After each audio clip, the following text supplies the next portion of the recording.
রাসূলুল্লাহ রওজা শরীফ, সবুজ গম্বুজ। আমার নবী ঘুমিয়ে আছেন, আমার নবী শুয়ে আছেন, সবুজ গম্বুজ, সবুজ গম্বুজ, সবুজ মিনার দেখা যাচ্ছে।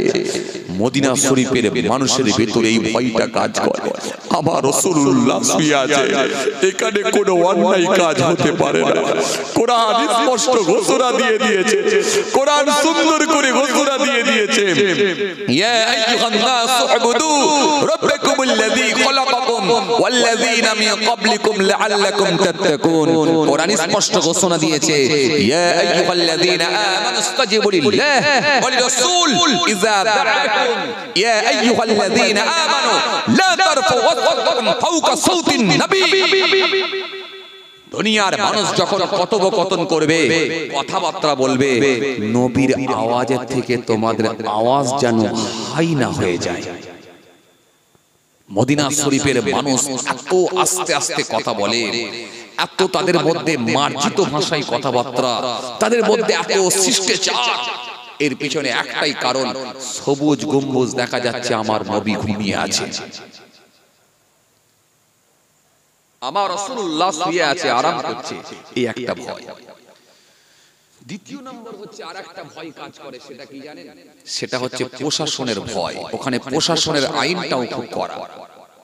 যদি ধরতে পারে যে কোনো অন্যায় কাজ করেছে, চুরি করেছে, ওপেন তার হাত দুটোকে কেটে দেয়া হবে, কোনো আপোষ চলবে না, কোনো কোনো কোনো কম্প্রোমাইজ হবে না, কোনো অ্যাডজাস্ট হবে না। সে জমিদারের ছেলে হোক আর একজন সবজি বিক্রেতার ছেলে হোক, আইন সেখানে সকলের জন্য সমান। এই জন্য আল্লাহ কোরআনে কারীমের মধ্যে বলেছেন, ওয়ামান লাম ইয়াহকুম বিমা আনজালাল্লাহ ফাউলাইকা হুমুজ যালিমুন ওয়ামান লাম ইয়াহকুম বিমা আনজালাল্লাহ ফাউলাইকা হুমুল ফাসিকুন ওয়ামান লাম ইয়াহকুম বিমা আনজালাল্লাহ ফাউলাইকা হুমুল কাফিরুন।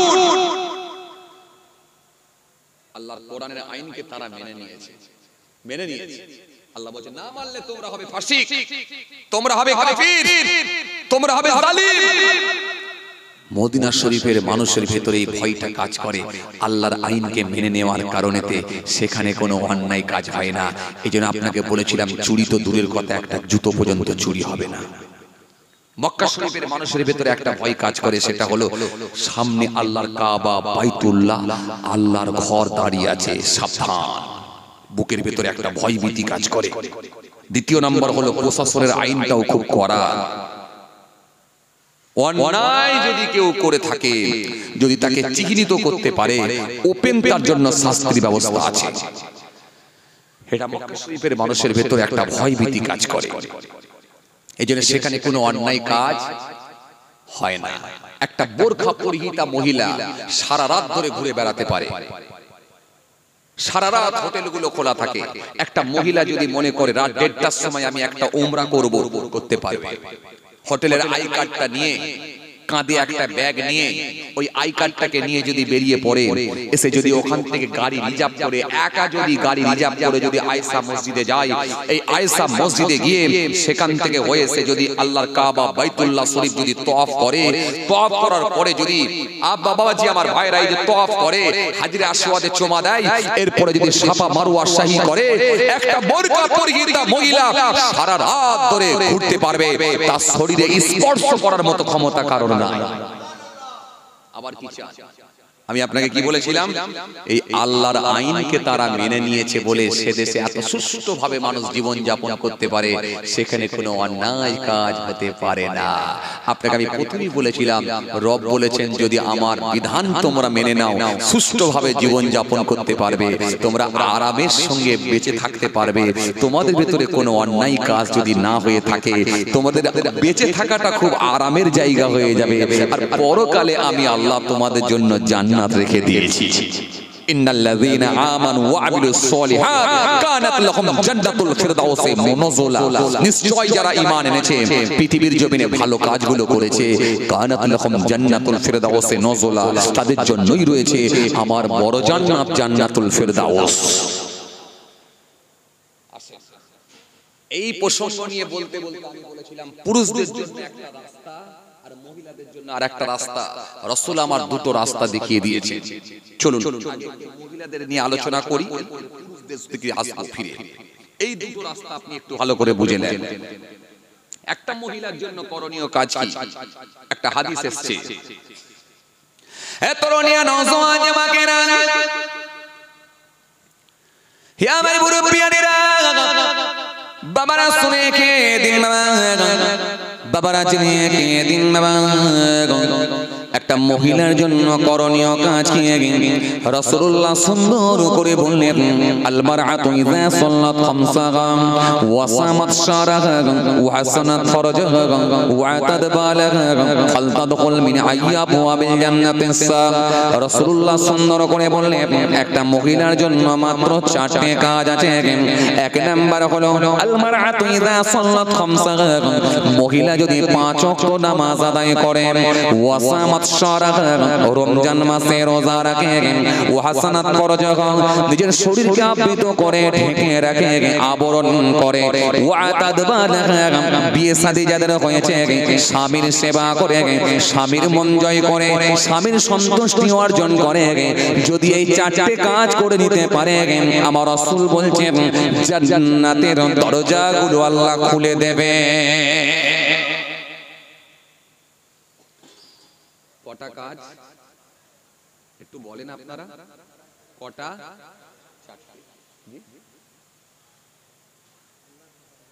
জি, কটা কাজ জোরে বলো? চারটি। এক নম্বরে কি?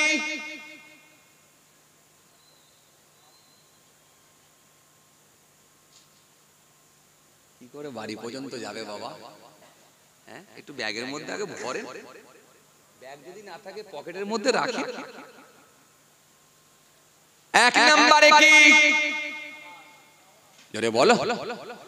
নামাজ। আচ্ছা, নামাজ কোন মহিলাগুলোর জন্য নামাজ এবারে বলেন?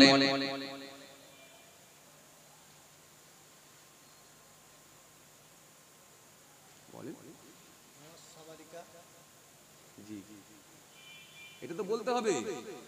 7 বছরের মেয়ের নামাজ, না 27 বছরের মেয়ের নামাজ, না 57 বছরের মেয়ের নামাজ, না 17 বছরের মেয়ের নামাজ, না 10 বছরের মেয়ের নামাজ, কার জন্য নামাজ পড়?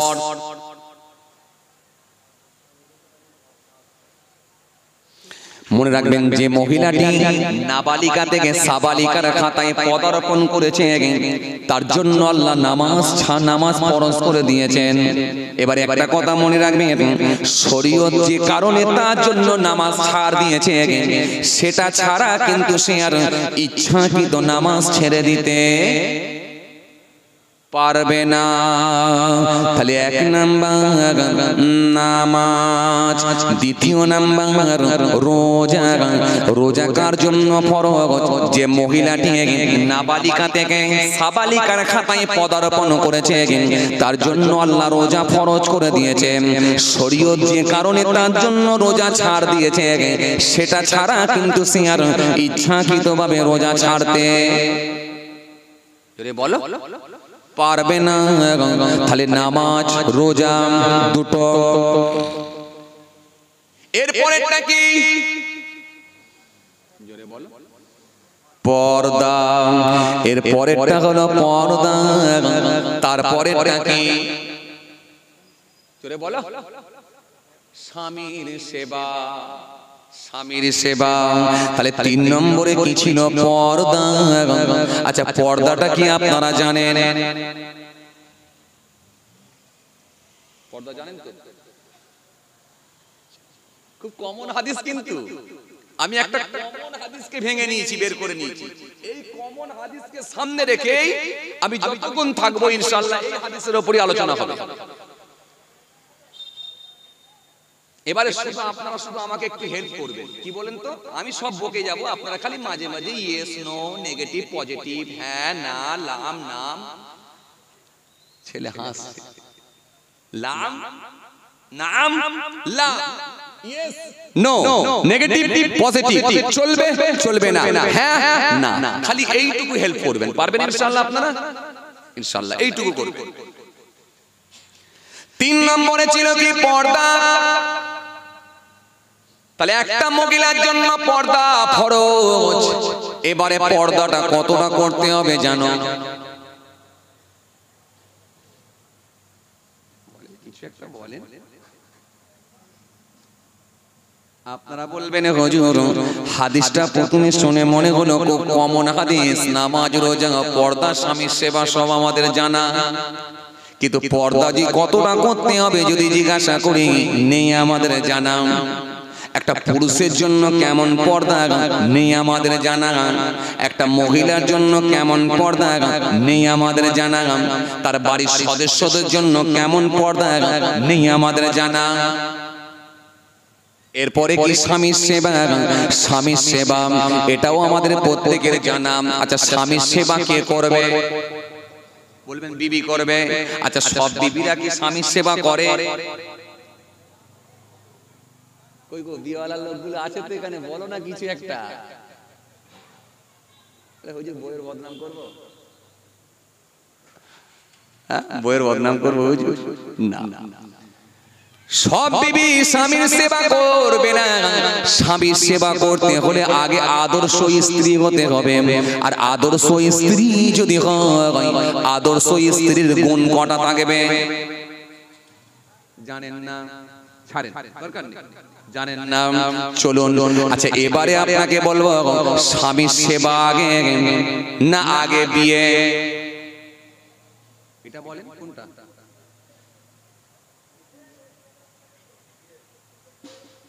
কিছু কথা বলছে না কেন? বলো বলো বলো। আগে বিবাহ না আগে? সেদিনে এক জায়গায় এই ওয়াজটা করেছি, এক বুড়ো লোক বলছে হুজুর আগে স্বামীর সেবা। আমি বললাম চাচা মনে হয় গোলমাল হচ্ছে, আপনি কি আগে বিবাহ করেছেন না আগে সেবা নিয়েছেন কোনটা? এই তো আগে বিয়ে। আচ্ছা এবারে আপনাকে বলি তাহলে আগে যদি বিয়ে হয়, বিয়ে কয় প্রকার? হুজুর ওর কি আর আমরা জানি? যা জানে তো ইনি জানে, ইনি তো বিয়ে পড়াতে যায়, সব ইনার ঘাড়ে চাপিয়ে দিয়েছে। আগে যদি বিয়ে হয়, বিয়ে কয় প্রকার? আর বিয়ে যদি আগে হয়, আইয়ামে জাহেলিয়াতের যুগে বিয়ে কেমন ছিল? এখন বর্তমানে কয় ধরনের বিবাহ প্রচলন আছে? বিয়ে কয় প্রকার? বিয়ে যদি আগে হয়ে থাকে, বিয়ের আগে দেখাশোনা, বিয়ে আগে না দেখাশোনা আগে? বলো ফটাফট উত্তর দাও, দেরি করলে হবে। বিয়ে আগে না দেখাশোনা আগে? দেখাশোনা আগে। দেখাশোনা যদি আগে হয়ে থাকে তাহলে কে দেখতে যাবে? একটা পুরুষের কে দেখতে যাবে? যে ছেলেটা বিবাহ করবে ও যাবে না ওর বাপ যাবে না ওর দাদু যাবে না ওর মা যাবে না বড় ভাই যাবে না 12খানা বন্ধু যাবে? কে যাবে?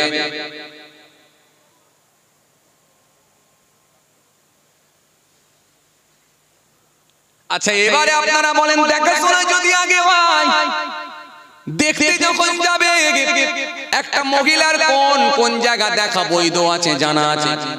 মাথার চুল দেখবে না দাঁত দেখবে? নখ দেখবে না কান দেখবে না নাকের ময়লা দেখবে? কোনটা দেখবে?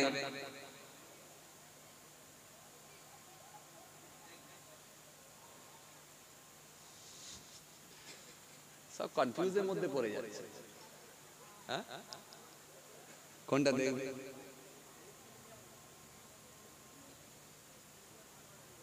মুখ দেখবে আর মাথার চুল দেখবে, তারপর তারপর পয়সা দেখবে? পয়সা দেখবে, খারাপ বলে না কিন্তু, এই বর্তমান সিচুয়েশনের দিকে লক্ষ্য করে বলেছে যে পয়সা দেখবে, খারাপ বলে না। রাসূল বললেন তোমরা মহিলাকে দেখবে, কি দেখবে? নখ দেখবে না কান দেখবে না চোখ দেখবে না মাথার চুল দেখবে না দাঁত দেখবে? আমি রাসূল বলি তুনকাহুল মারওয়াতু লিআরবাইন লিমালিহা ওয়া লিহাসাবিহা ওয়া লিজামালিহা ওয়া লিদীনিহা ফাসবারু বিযাতিদ্দীন। আল্লাহ নবী বললেন মহিলাকে দেখবে, মহিলার 4টে গুণ দেখবে, এই গুণগুলো দেখে তোমরা বিয়ে করবে। তবে 3টে যদি না মেলাতে পারো অন্তত একটা কিন্তু 100% মিলিয়ে নেবে। তারা ভাবছেন আমি বানিয়ে বানিয়ে বলছি, আমার কথা নয় এগুলো, এগুলো সব আমার রাসূলুল্লাহ থেকে ধার করছি। তিনি যে কত দূরদৃষ্টি সম্পন্ন নবী ছিলেন তা আমরা জানি না। আজকে বড় দুঃখ লাগে কোথায় জানেন, ঘরের ছেলেগুলোকে আজকে প্লেয়ার থেকে ধার করতে হয়, ঘরের ছেলেগুলোকে আজকে নায়ক থেকে ধার করতে হয়, ঘরের ছেলেগুলোকে আজকে ক্রিকেটার থেকে ধার করতে হয়, ঘরের ছেলেগুলোকে আজকে গায়ক থেকে ধার করতে হয়। অথচ আমাদের কত কপাল ফাটা। জি, আপনি যাদের থেকে ধার করছেন তারা কিন্তু আমার রাসূলুল্লাহ থেকে ধার করছে। আপনি কার থেকে ধার করছেন? যে মনীষীর সঙ্গে ধার করবেন সেই মনীষী আমার রাসূলুল্লাহ থেকে ধার করবেন। আপনি যে প্লেয়ারের থেকে ধার করবেন সেই প্লেয়ার আমার রাসূলুল্লাহ থেকে ধার করছে। হায়ার হায়ার এডুকেটেড মানুষগুলো তারা আমার রাসূলুল্লাহ থেকে ধার করে জি ইসলামের ছত্র ছায়া এসে কালেমা পড়ে ঈমান কবুল করে নিতে বাধ্য হচ্ছে। একটু জোরে বলতে পারেন না? একটু জোরে হয় না? এই তো দেখেন মাশাআল্লাহ, টুক টুক টুক টুক টুক টুক করে তো একটা একটা করে এসে বসবে না। লোকজন একটু বাড়ছে না চাচা? একটু বাড়ছে মাশাআল্লাহ। আচ্ছা একবার তাকবীর দেন দেখি, নারে তাকবীর। একটু সবাই মিলে দেন নারে তাকবীর, আর একটু জোরে দেন নারে তাকবীর। সিলসিলায়ে মুজাদ্দিদুল জামান, দাদা পীরের হক সিলসিলা, দাদা পীরের হক সিলসিলা, আওলাদে মুজাদ্দিদুল জামান নারে তাকবীর। এটা কেমন তাকবীর দিলেন ভাই, তো সে দিনের বেলা যেন রোজা রেখে তাকবীর হয়ে গেল। একটু সবাই মিলে জোরে দেন, একটু মহব্বতের সঙ্গে দেন নারে তাকবীর। কেউ ফাঁকি মেরে দেন, কারণ কি বলেন তো, নাহনু আকরাবু ইলাইহি মিন হাবলিল ওয়ারিদ, বান্দা তোদের গর্দানের রগের থেকে আমি আল্লাহ আরো কাছে আছি। ফাআইনা তুআল্লু ফাসাম্মা ওয়াজহুল্লাহ, বান্দা তোমরা যেদিকে তাকাও না কেন চারিদিকের মালিক আমি আল্লাহ, সেই আল্লাহকে রাজি করার জন্য দিচ্ছি। সুতরাং সবাই মিলে সমস্বরে উচ্চ আওয়াজে মহব্বতের সঙ্গে একবার দেন দেখি নারে তাকবীর। মাশাআল্লাহ। এবারে চলেন আমার দিকে তাকান, তাহলে পয়েন্টটাই কি ছিল? পর্দা। এই পর্দা সম্পর্কে এবারে একটু জানি। তাহলে সেবা করার আগে কত কাজ বুঝতে পারছেন? কথা বলেন, কত কাজ? বিয়ে করা, তার আগে দেখাশোনা করা, তার আগে দেখতে যাওয়া, এই দেখতে যাবে কে, সব কমপ্লিট হলো। এরপরে বিয়ে, বিয়ের আগে ওলিমা, এই বরযাত্রী আপনার কি বলে হলদি মাখানো, এখন হলদি মাখাবে কে? আচ্ছা ঠিক আছে, হলদি মাখানো না হলে হলো, এরপরে বলবেন হুজুর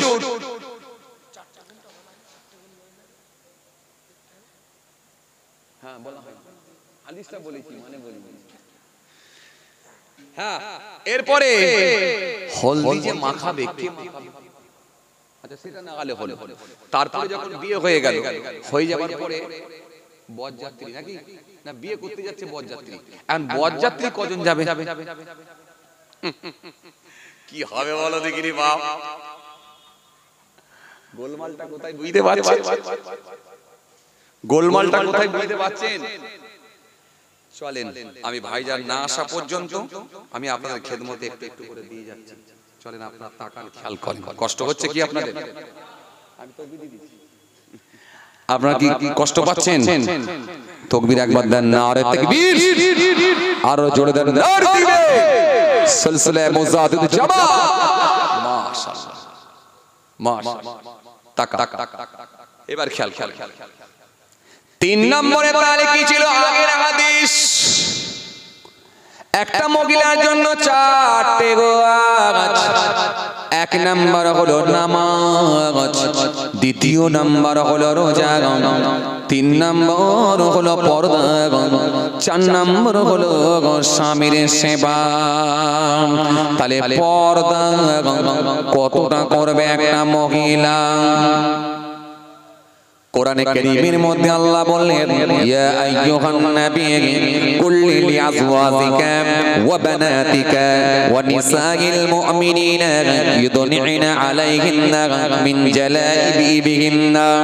আল্লাহ সুন্দর করে কোরআনের মধ্যে বললেন আয় আমার হাবিব, আয় আমার দোস্ত, তুমি তোমার পরিবারের মহিলাদেরকে বলে দাও, তুমি তোমার বিবিদেরকে বলে দাও, আর তোমার কন্যাদিগকে বলে দাও, আর মোমেনদের নারীগণদের বলে দাও তারা যেন নিজেদের শরীরকে ঢেকে রাখে, আবরণ করে, আবৃত করে ঢেকে রাখে।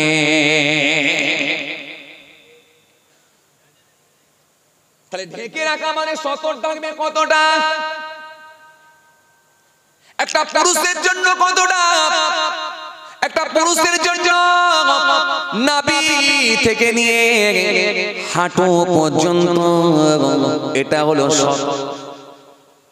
এই সতর ঢাকা। শুনছেন আপনারা? শুনছেন? একটা মহিলার জন্য কতটা ঢেকে রাখবে? একটা মহিলার জন্য মাথা থেকে পায়ের গিরা পর্যন্ত, গাঁট পর্যন্ত, এই জায়গা পর্যন্ত ঢেকে রাখা, এটা হলো তাদের জন্য ফরজ। এবারে আসেন, তবে কোন কোন জায়গাগুলো খোলা যায় যাচ্ছে? কিতাবের মধ্যে এসেছে এক নম্বরে হলো এই জায়গা পর্যন্ত, বুঝা গেল? দ্বিতীয় নম্বরে কি? এই যে গিরা এর নিচের অংশ অর্থাৎ পায়ের ছোট। তিন নম্বর হলো এই জায়গাটা, এই জায়গাটা খুলে রাখা বৈধ। তবে দরুল মুখতার কিতাবের মধ্যে পাওয়া যায় ফাসাদের ভয়ে তোমরা এই জায়গাটা ঢেকে রাখো, ঢেকে রাখো, ঢেকে রাখো। দরুল মুখতার কিতাবের মধ্যে পাওয়া যায় ফাসাদের ভয়ে মুখ ঢেকে রাখাটাও হলো উত্তম। কারণ আজকের দিনে মানুষের দৃষ্টি খারাপ হয়ে যাবার কারণেতে, আজকের দিনে মানুষের নজর খারাপ হয়ে যাবার কারণেতে, আজকের দিনে মানুষের মন মানসিকতা খারাপ হয়ে যাবার কারণে কিতাবের মধ্যে এসেছে এই জায়গাটা ঢেকে রাখাও হলো উত্তম, ভালো। কারণ এই মুখটা দেখলে অনেক কিছু অনুভব হয়, এই জন্য এই জায়গাটাও ঢেকে রাখা হলো উত্তম। এইবারে আসেন, এই মহিলা এইগুলো ঢেকে রেখে সে তার নানার বাড়ি যাবে, মামার বাড়ি যাবে, খালার বাড়ি যাবে, নানার বাড়ি যাবে, স্কুলে যাবে, কলেজে যাবে, ইউনিভার্সিটিতে যাবে, সমস্যা কিছু নাই। কিন্তু তাকে সিস্টেমের মধ্যে যেতে হবে। যদি সে এই জায়গাগুলো খুলে দিয়ে যদি বেরিয়ে যায় তাহলে আল্লাহর আইনকে অমান্য করা হলো। আল্লাহর আইনকে যদি মেনে নেওয়া হয় এতে লাভ কি জানো? এতে লাভ হলো সেই মহিলার নিজের। কারণ একটা মহিলা যদি সুরক্ষিত থাকতে হয়, একটা মহিলার শরীরকে যদি আবরণ করে রাখতে হয়, একটা মহিলা যদি সুরক্ষিত থাকে, নিরাপদে থাকে, তাহলে পর্দার বিধান তাকে মেনে নিতে হবে। এইজন্য বাড়ির মানুষের ভেতরে পর্দা। ও বাবাজি শুনে রেখে দাও, বিশ্ব নবীকে জানানো হলো, সুন্দর করে বললেন কি ইয়াকুম ওয়াদখুল আলান নিসা ফাকাল রাসূলুন ইয়া রাসূলুল্লাহ আরাআইতাল হামওয়া ক্বালা আল হামওয়াল মাউত ইয়াকুম ওয়াদখুল আলান নিসা ফাকাল রাসূলুন ইয়া রাসূলুল্লাহ আরাআইতাল হামওয়া ক্বালা আল হামওয়াল মাউত। রাসূল সুন্দর করে বললেন ইয়াকুম ওয়াদখুল আলান নিসা, নির্জনে কোন বেগানা মহিলার নিকট উপস্থিত হইও না। ফাকাল রাসূলুন ইয়া রাসূলুল্লাহ, এক ব্যক্তি বলে ইয়া রাসূলুল্লাহ হাবিবাল্লাহ হুজুর আরাআইতাল হামওয়া, দেওরের প্রতি আপনার অভিমত কি? ভাসুরের প্রতি আপনার অভিমত কি? দেওরের প্রতি আপনার অভিমত কি? বুঝতে পারছেন কিছু? হ্যাঁ, রাসূল বললেন নির্জনে কোন বেগানা মহিলার নিকট উপস্থিত হইও না। এটা বলার পরে এক ব্যক্তি কোশ্চেন করলেন, ফাকাল রাসূলুন ইয়া রাসূলুল্লাহ, ইয়া রাসূলুল্লাহ হাবিবাল্লাহ হুজুর আরাআইতাল হামওয়া, দেওরের প্রতি আপনার অভিমত কি? ভাসুরের প্রতি আপনার অভিমত কি? দেওরের প্রতি আপনার অভিমত কি? ভাসুরের প্রতি আপনার অভিমত কি? নাই বলেন ক্বালা আল হামওয়াল মাউত, দেওর হলো মৃত্যু তুল্য, ভাসুর হলো মৃত্যু তুল্য, দেওর হলো মৃত্যু তুল্য। মৃত্যুর হাত থেকে তোমরা যেমন বাঁচার চেষ্টা করো, আমি রাসূলুল্লাহ বলি দেওর ভাসুর থেকে তোমরা বাঁচার চেষ্টা করো। তার মানে দেওর ভাসুর থেকেও বাঁচো, মৃত্যু থেকে যেমন বাঁচার চেষ্টা করো, দেওর ভাসুর থেকে তোমরা বাঁচার চেষ্টা করো। এই জন্য রাসূল বললেন দেওর হলো মৃত্যু তুল্য, ভাসুর হলো মৃত্যু তুল্য। একই পরিবারের ভেতরে একটা ভাবির জন্য দেওর যদি মৃত্যু তুল্য হয়, একই পরিবারের ভেতরে একটা ভাসুর যদি বৌমার জন্য মৃত্যু তুল্য হয়, তাহলে একবার বলো তো চাঁদ রাতেতে, ও বাবাজি আমার ভাইরা, চাঁদ রাতে বুনায়ের মোটরসাইকেল চেপে আমডাঙ্গা বাজারে গিয়ে মার্কেটিং করা যাবে কি মনে মনে হয়? এই জন্য তুমি দাঁড়িয়ে রেখেছো, নামাজ পড়ছো, মাথায় টুপি দিয়েছেন, নামাজ পড়ছেন, দাঁড়িয়ে রেখেছেন, কিন্তু আপনার মেয়েটা যদি বেপরদা হয়ে ঘুরে বেড়ায়, এর দায়ভারটাও কিন্তু আপনাকে নিতে হবে। এই জন্য একটা পুরুষ মানুষ মরে গেলে একা জাহান্নামে যেতে পারে যদি সে অন্যায় কাজ করে থাকে, আর একটা মহিলা যদি জাহান্নামে যায় প্রয়োজনে 4 জন পুরুষকে জাহান্নামে নিয়ে যেতে পারবে, 4টে পুরুষকে জাহান্নামে নিয়ে যেতে পারবে। দরকার হলে তার বাপকে নিয়ে যাবে, বাপ যদি না থাকে বিয়ে শাদী হয়েছে স্বামীকে নিয়ে যাবে, স্বামী যদি না থাকে তার ভাইকে নিয়ে যাবে, ভাই যদি না থাকে এমন কি একটা মহিলা তার পেটের মাকে, একটা মহিলা তার পেটের সন্তান ছেলে পর্যন্ত, ছেলেকে পর্যন্ত একটা মা নিয়ে যাবে। একটা মহিলা তার নিজের পেটের সন্তান ছেলেকে পর্যন্ত একটা মহিলা নিয়ে যেতে পারবে। এবার আপনি দেখুন এই 4 জনের ভেতরে কিন্তু আমরা আর কেউ নাই। কথা বুঝতে পারছেন কি বলছি? হ্যাঁ, খুব চাপ, খুব চাপ। এজন্য কি করবেন? জলসা রাতে সন্ধ্যার আগে বিবিকে বলবেন যা কিছু প্রয়োজন আমাকে বলুন। পাঁপড় লাগবে এনে দেবো, বাদাম লাগবে এনে দেব, ফুচকা লাগবে এনে দেব,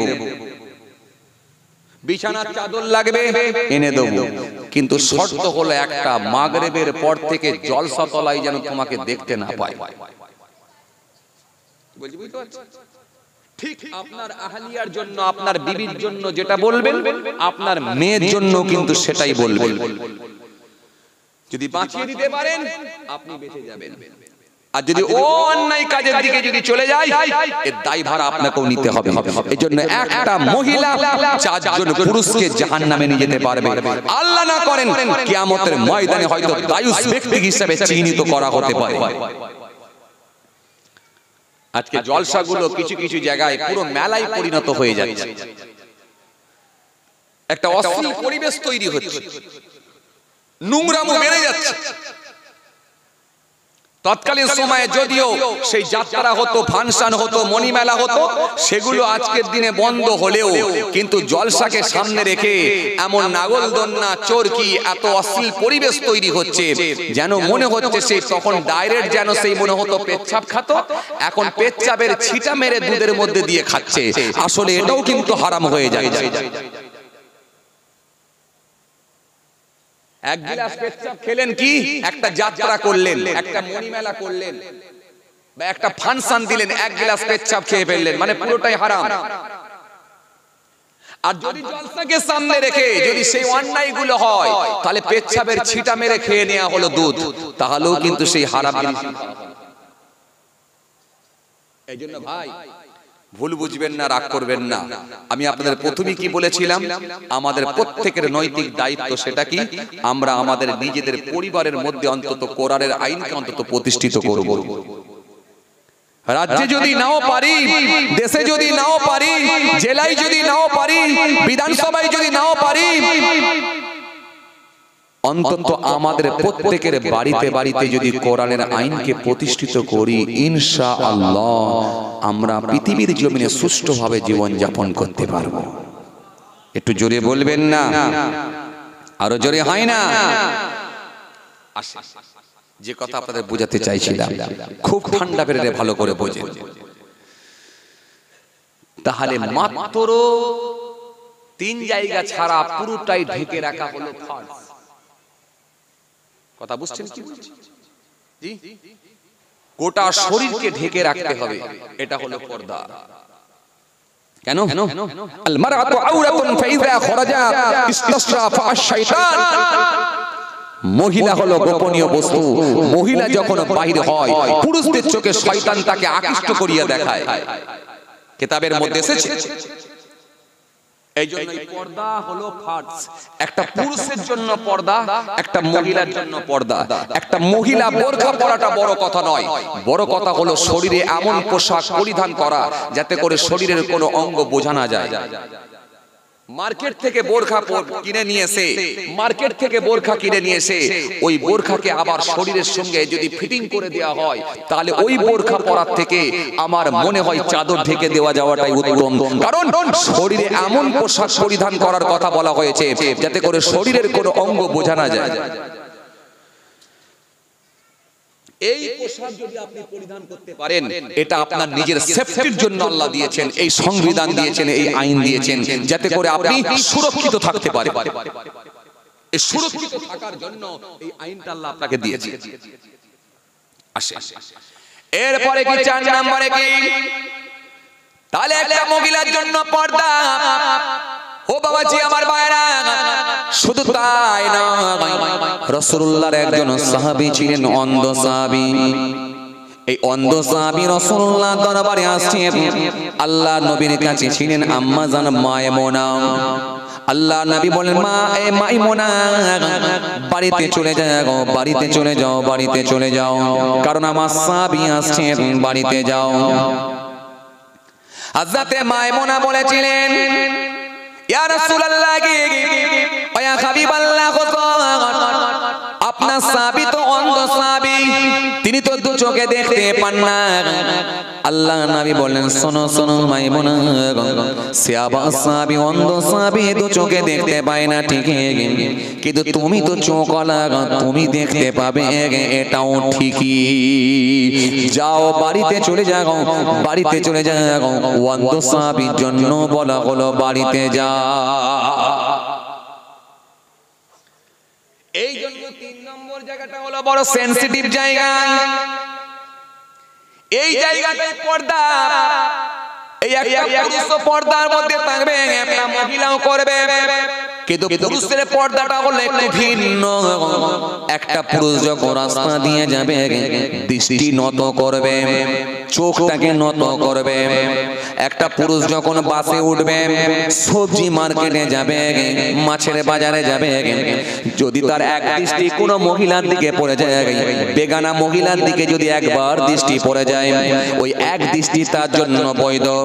মাছটা কিনে নিয়ে ঘুরে যেতে গেল, কোন মহিলার দিকে যখন চোখটা পড়ে গেল, ওই চোখ পড়ে গেল, ওই দৃষ্টি, এক দৃষ্টি তার জন্য বৈধ।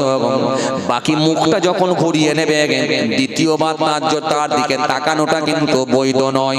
এই জন্য বাবাজি আমার ভাইরা, পুরুষের জন্য বলা হলো তোমরা দৃষ্টি নত করো। 3 নম্বর। 4 নম্বরে কি? চতুর্থ নম্বরে কি? 4 নম্বরে হলো স্বামীর সেবা। স্বামীর সেবার আগে আপনাদের আমি বলেছিলাম কতগুলো কাজ আছে, সেটা কি? আগে কি? আগে দেখাশোনা, তারপরে স্বামীর সেবা। আপনারা বললেন, বলেন কথা বলছেন না কেন? আগে দেখাশোনা না আগে স্বামীর সেবা, কোনটা? হ্যাঁ, দেখাশোনা। আগে যদি দেখাশোনা তাহলে বাবাজি আমার ভাইরা, তারপরে বিয়ে, তারপরে হলো স্বামীর সেবা। তাহলে আগে দেখাশোনা, তারপরে বিয়ে, তারপরে স্বামীর সেবা। এখানে 3টে পার্ট। স্বামীর সেবা তাহলে পরে, তার আগে বিবাহ। বিবাহ কয় প্রকার? আইয়ামে জাহেলিয়াতের যুগে কয় প্রকারের বিবাহ প্রচলন ছিল, এটাও জানা দরকার। এরপরে কি? বিয়ের আগে কি দেখাশোনা, দেখাশোনায় যখন আপনি যাবেন, কে দেখাশোনায় যাবে? কে বলেছিলাম না, কে দেখাশোনায় যাবে? যে ছেলে বিবাহ করবে সে যাবে না তার বাপ যাবে? কে যাবে? না তার দাদু যাবে, না তার মা যাবে, না তার বন্ধু যাবে? কে দেখাশোনা করতে যাবে? একবার বলেন, আপনারা বলেন, আপনাদের এখানে কি হয়?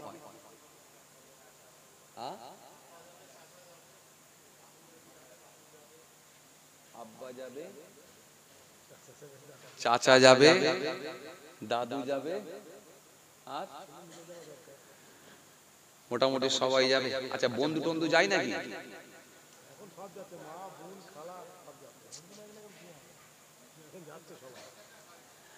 বন্ধুরাই তো গিয়ে সব খেয়ে ফেলবে, আর মেয়ের বিয়ে হবে কবে? এক একটা ছেলে এই জন্য দেখবেন দেখাশোনায় গিয়ে এমন খাওয়া দাওয়া করে, মেয়ের বাপ কিন্তু আর বিয়ে দিতে হয় না, তার আগে শেষ। দেখাশোনা করে করি শেষ হয়ে গেল। হাই রে হাই।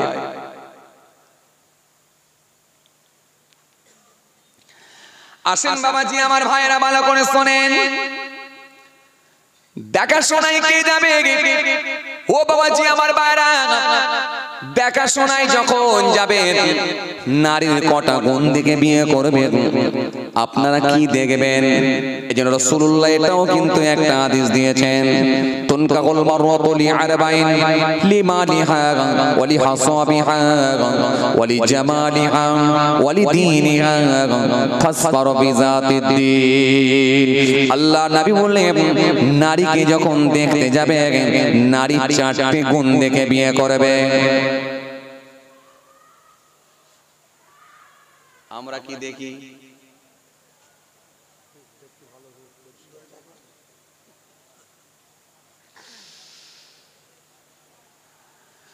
নবী বললেন চারটি গুণ দেখে বিয়ে করবে। কে বললেন? রাসূলুল্লাহ। চারটি গুণ দেখে তোমরা বিয়ে করবে। এই চারটির ভেতরে যদি একটা না, অন্তত তিনটে নাও মেলাতে পারো, একটা অন্তত 100% মিলিয়ে নেবে। এই চারটি কি? এক নাম্বার হলো তুনকাহুল মারওয়াতু লিআরবাইন লিমালিহা ওয়া লিহাসাবিহা ওয়া লিজামালিহা ওয়া লিদীনিহা। তুনকাহুল মারওয়াতু লিআরবাইন লিমালিহা, লিমালিহা, লিমালিহা, তার ধন সম্পদ দেখবে। বলবেন হুজুর ওটাই তো দেখি।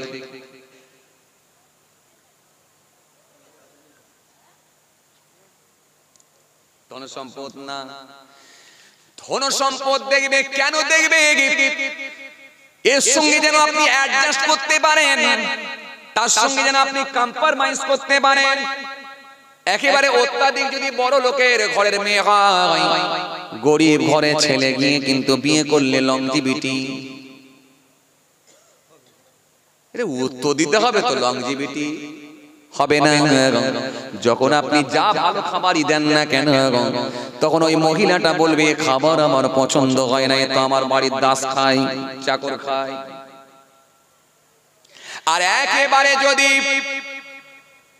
অত্যাধিক বাড়ি থেকে, যদি অত্যাধিক ধনী লোকের বাড়ির ছেলের বাড়িতে যদি মেয়ে নিয়ে যাওয়া হয়, গরিবের মেয়ে যদি একেবারে যদি নিঃস্ব, গরিবের বাড়ি থেকে যদি একটা মেয়েকে তুলে নিয়ে গিয়ে যদি একেবারে ধনী পরিবারে যদি আপনি বিয়ে দিয়ে দেন, সেও বলবে কি ছিলাম, কি হলো। বলো না বাবা একটু করে, কি হব রে বাবা, লংজিভিটি হবে না, সেও দেখবে টিকবে না। এজন্য কবি বললে বাণী হবে অপমান, গুণী হবে দোষী, সত্য যাবে নির্বাসন, মিথ্যা হবে বেশি, লজ্জা উড়বে আকাশেতে, শরম খাবে ধান, যাতে উঠবে অজাতিরা, থাকবে না আর মান, জ্ঞানীরা চুপসে যাবে জ্ঞানহীনদের কাছে, কথাগুলো বিদ্বানেরা সত্যি বলে গেছে।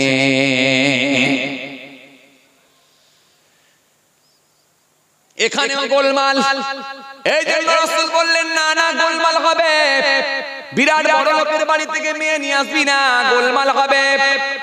আর বিরাট একেবারে ধনী লোকের বাড়িতে যেন অসহায় বাড়ির মেয়ে যেন নিয়ে গিয়ে বিয়ে দিয়ে দেও না, গোলমাল হবে, লংজিভিটি হবে না। এই জন্য আমি রাসূল বলছি শোনো, আমি নবী সুন্দর করে বললাম যার সঙ্গে তুমি অ্যাডজাস্ট করতে পারবে এই রকম দেখে তুমি একটা বিবাহ করো। এই জন্য নাম্বার 1 হলো তার ধন সম্পদ দেখো, লিমালিহা ওয়ালিহা সাবিহা। এরপরে তার বংশ মর্যাদা দেখবে, বংশ মর্যাদা তার দেখে নেবে, বংশ মর্যাদা তার দেখে নেবে। কোন ফ্যামিলির মেয়ে তার ব্যাকগ্রাউন্ডটা দেখে নেবে, কোন ফ্যামিলির মেয়ে এটা দেখে নেবে। মেয়ের বিয়ের আগে অন্তত তার মায়ের একটু যাচাই বাছাই করবে। তার মা যদি গালাগালিতে যদি গ্র্যাজুয়েশন কমপ্লিট করে তাহলে জেনে রাখবে তার মেয়ে কিন্তু গালাগালিতে পিএইচডি কমপ্লিট করেছে।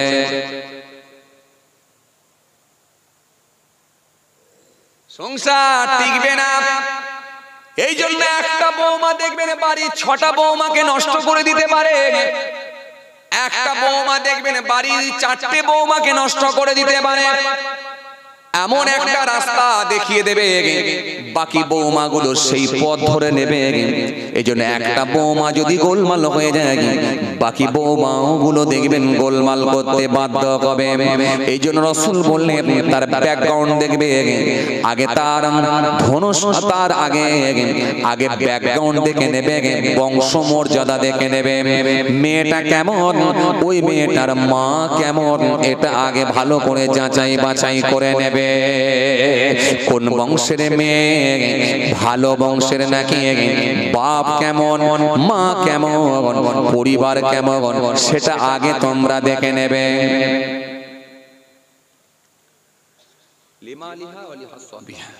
এরপরে কি ওয়ালি জামালিহা,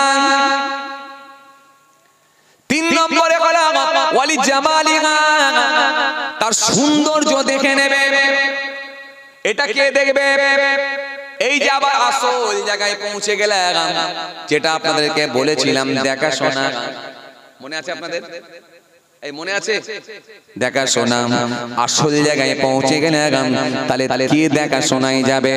ও বাবাজি আমার ভাইরা, আসলে যিনি বিবাহ করবেন তিনি কিন্তু নিজে দেখবেন, এমনকি তার পিতাও যাওয়াটা জরুরি নয়, বন্ধুদের যাওয়া তো কোনো জায়েজ নয়। যদি যিনি বিবাহ করবেন যে পাত্র, তার মা যদি যায়, বোন যদি যায়, বাড়ির যদি কোনো মহিলা যায় সেটা ভিন্ন কথা, কিন্তু মাস্ট যিনি বিবাহ করবেন তিনি অন্তত দেখবেন, কারণ তিনি নিয়ে সংসার করবেন, তার বাপ নিয়ে সংসার করবে না। বাপের পছন্দের সঙ্গে ছেলের পছন্দ নাও মিলতে পারে। এই জন্য যিনি বিবাহ করবেন 100% তিনি কিন্তু দেখতে যাবেন, এই তিনি যাবেন তার সৌন্দর্য দেখবেন। এটা হলো 3 নম্বর। শুনছেন ভালো করে? শুনলেন, কাজে লাগবে আপনাদের। শুনলেন, যিনি বিবাহ করবেন তিনি দেখতে যাবেন। এবারে যখন দেখতে যাবেন একটা মহিলার কোন কোন স্থান, কোন কোন জায়গা দেখা বৈধ আছে, একটা মহিলার জন্য এই জায়গা পর্যন্ত দেখা যাবে, এই জায়গাটা দেখা যায় যাচ্ছে। আর বাবাজি আমার ভাইরা, এই যে গিরা দেখছেন নিচের অংশটা ইচ্ছা করলে দেখা যেতে পারে, নাও যেতে পারে, কিন্তু বাবাজি আমার ভাইরা, ওই মহিলার জন্য যদি কোনো দোষ ত্রুটি থাকে, ওই মহিলার যদি কোনো সমস্যা থাকে, কোনো দোষ ত্রুটি থাকে, ওই মহিলার যদি কোনো দোষ ত্রুটি থাকে, পাত্র পক্ষকে শেয়ার করবে, বলে দেবে। মহিলার যদি কোনো দোষ ত্রুটি থাকে, পাত্র পক্ষকে শেয়ার করবে, বলে দেবে।